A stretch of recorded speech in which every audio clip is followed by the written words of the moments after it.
Welcome back to another episode of Don't Panic. I'm your hostess, Sapphire Quarter. Today I've got I forgot to plug my microphone in.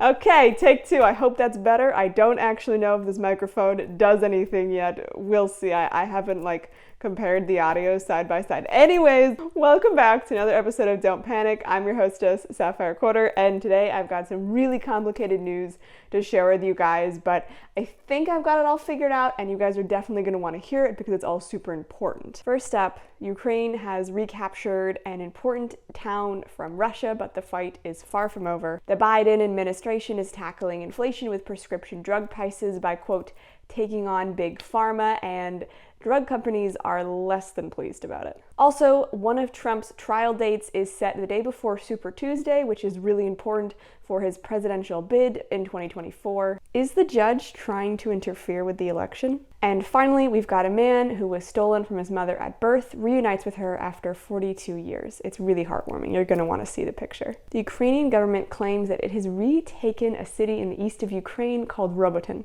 I don't care how that town is actually pronounced. I'm calling it Robotin because it sounds cool.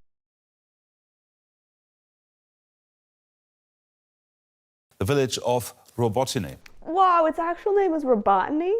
Okay, that's cool. I like that better. You have earned the proper pronunciation of your name, Robotny. That is a cool name. Anyways, they have claimed to have taken back this city, which is good news for the Ukrainian army in the region.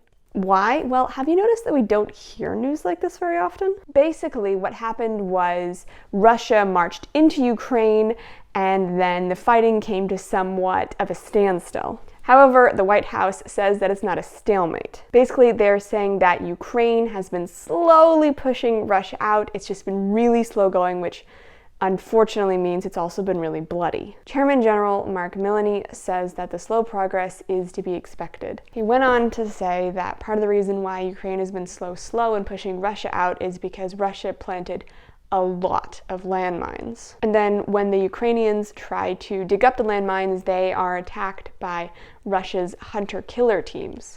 I hate that name so much. It freaks me out. Now, I don't want to go anywhere near any part of the Russian army or Russia in general, to be honest, but those people in particular, I'm staying far away from. Anyway, some of that may change with the recapture of Robotny. Some of Ukraine's military leadership say that they have broken through Russia's most strong defensive network in southern Ukraine. And if they can go just 18 miles further, they will be able to completely split the Russian army in that area in two. Still, it's tragic at the end of the day that so many young men are going to have to lose their lives in a fight that they might not fully understand.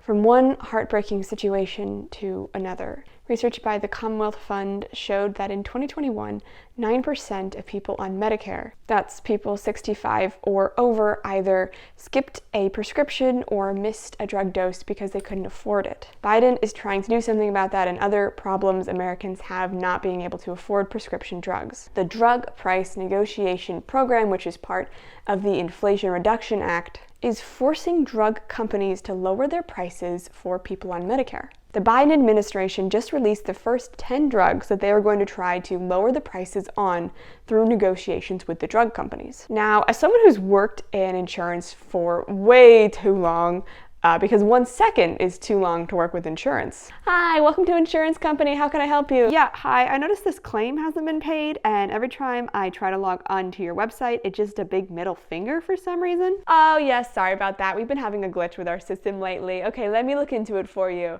Yeah, so the claim actually wasn't paid because the patient died. What? Yeah, they died 3 years ago. We've been seeing them for 6 months. Right. So they died 3 years ago, 6 weeks ago. Can I speak to a manager? Of course, she'll call you back within 24 to 48 business days.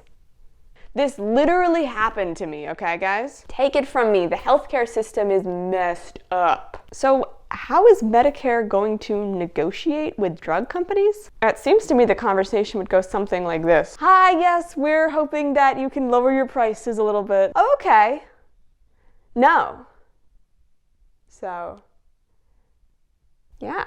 But the government must have considered that something along those lines might happen. So companies that refuse to get involved in negotiations will be charged an exercising excise tax that will range from anywhere between 65 to 95% of the medicine's total sales revenue. Excuse me, what? I feel like even Marie Antoinette would be like, okay guys, that seems a little excessive. The Pharmaceutical Research and Manufacturers of America seem to think so too, because they filed a complaint against the government that says that these negotiations go against the 8th Amendment, which says excessive bail shall not be required nor excessive fines imposed. Now I'm about as far from a lawyer as you can get, but yep.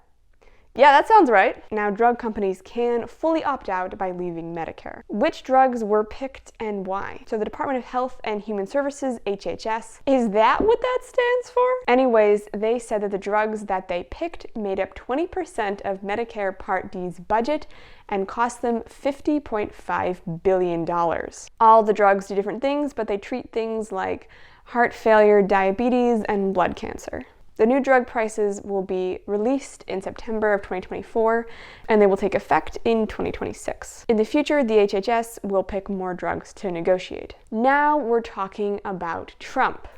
Again, in case you weren't aware, he is currently in the middle of 4 trials, and the trial date on one of those trials was recently set to the day before Super Tuesday. Super Tuesday is a super important date because it's when a lot of states hold their primary elections and caucuses. In other words, it's an extremely important date for Trump's presidential bid in 2024. The case is about Trump and whether or not he illegally caused election interference in the 2020 election.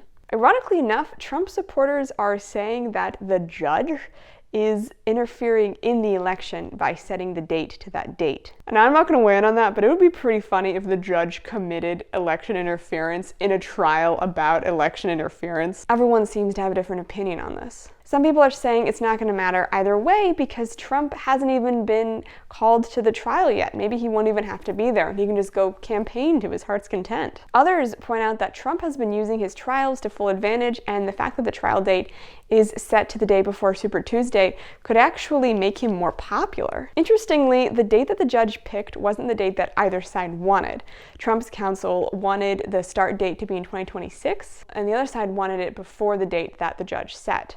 Trump says that he is going to appeal the March 4th date. Okay, stay with me for a second. Wouldn't it be really funny if he got sued again for claiming election interference to interfere with the government's business?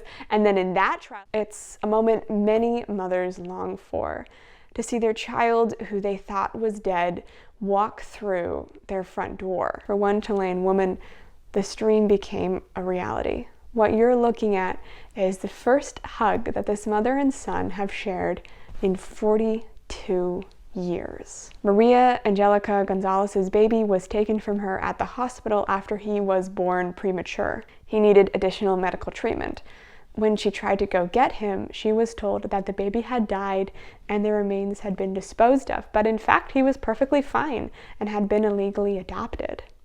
His adoption paperwork said that he had no living relatives. Using a Chilean nonprofit, he was able to find his family again. After reconnecting, his mother said, quote, "Mijo, you have no idea the oceans I've cried for you.